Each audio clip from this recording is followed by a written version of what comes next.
to use Michael O'Loughlin.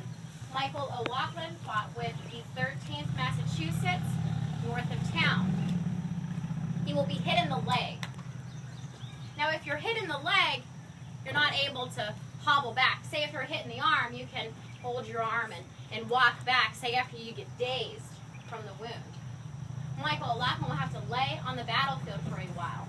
And of course, we have Letterman system. So he might be picked up by stretcher bearers who are well trained at this point, take him back to an aid station.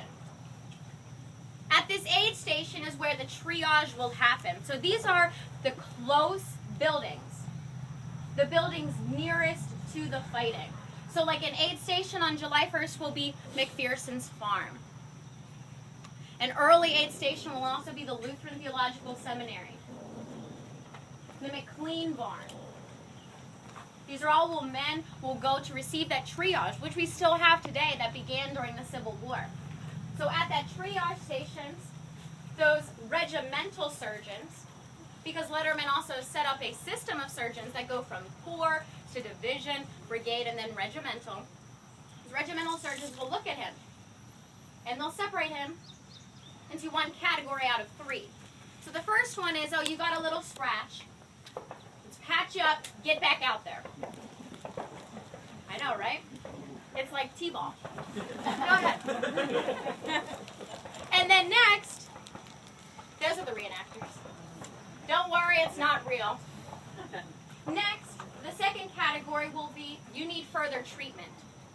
Go back to another field hospital, out of the range of firing. And then the third will be, you're too far gone. Just stay here, stay out of the sun. We'll give you some morphine or some laudanum, perhaps even some whiskey if they have it, and just relax. Because at that point, he's too far to save. We'll get to the men that we know can be saved, and then maybe we'll get back around to you. Most likely, not going to get back around to him, and he probably will end up perishing. So from that initial triage station, the immediate aid station, Michael O'Loughlin, who can't walk, is going to be put on an ambulance here.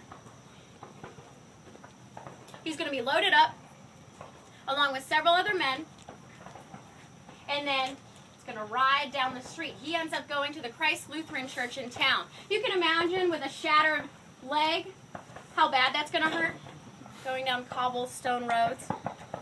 And he's going to make it to the field hospital. At that field hospital, if there's no electricity in the building, many of the amputations are going to be going on outside. So as, say, Michael O'Loughlin arrives, he's going to see wounded men lying on the ground, seeking some shelter, perhaps under some trees. He's going to see the surgeons going about their work, and he's going to wait in line. He's going to wait in line. So now, what's going to end up happening is when it comes his turn, he'll go up to the surgeon. So let's get all prepared. They'll get him on an operating table, and it's only supposed to last about 15 minutes, this whole procedure. And then the next man is going to come on by. So, oh man, this is so big on my head. This is so big. There we go. And he might even have a bloody apron on as well. Now, many of these surgeons did look like butchers, folks. They really, truly did. Well, maybe I should have did this first. Eh? There we go. Oh, I'm so short. They were too then, too, so not to worry. There we go. And so they'll get, say, Michael O'Loughlin up on the operating table here, and he'll lie down. Now, Michael O'Loughlin will be given anesthesia. There is a myth that Civil War soldiers had to bite the bullet, right? Have we all heard of this? Yeah. Bite the bullet? That's a myth during the Civil War. The vast majority of soldiers will be given anesthesia. Now, they can always opt out. Can always opt out. And many of them did. There are several accounts of that, but the vast majority did have the anesthesia. So our surgeon here and a team of helpers will lie the men down. He'll hold this over the man's head for his nose and mouth like this, and he'll drop some chloroform, just a few drops in. Now, chloroform is very hard on the body. And so at first, when you're going under, it's going to feel like you're drowning. So say Michael O'Loughlin, he's going to thrash around and thrash around because he feels like he's drowning. And then by the time that he's under, his muscles will still continue to twitch. So these helpers are going to be holding the man down. So soldiers would write about, hey, my friend there is fighting against this surgery. In reality, he's fighting against the chloroform that he can't control. So that's where we get a lot of these myths about the chloroform and biting the bullet and such and screaming out. Of course, when you're under, you can't always control what you say or do, so maybe our soldier here will be screaming out for his mother by chance. Once he's under, the surgeon will go about his job. First, he'll take his finger, poke it into the wound, see if he can find the bullet. I know, right? He had just operated on the next guy, and the guy before that, and the guy before that. Say he can't feel the wound. Next, he'll go to his probe. See if he can find it. Hear a ping. Oh, that didn't really ping. Oh, that doesn't ping either. I'm just going to try. There we go. Ping. And so he found the bullet. So he knows the damage that is done. He's not even going to bother to take the time out. Say if you have a stomach wound, perhaps. Surgeon, if he thinks that you might be able to survive, might take it out. So he'll take these prongs, stick it in the wound, grab onto the bullet, pull it out. So, let's say our surgeon found Michael O'Loughlin's bullet wound, heard the bullet inside, realized we have to take the leg off. Now, Michael O'Loughlin did not want his leg off. He's 21 years old, 150 years ago today. Up until this point, he had been sending all of his money home. Michael O'Loughlin is a single child. His father died when he was a teenager.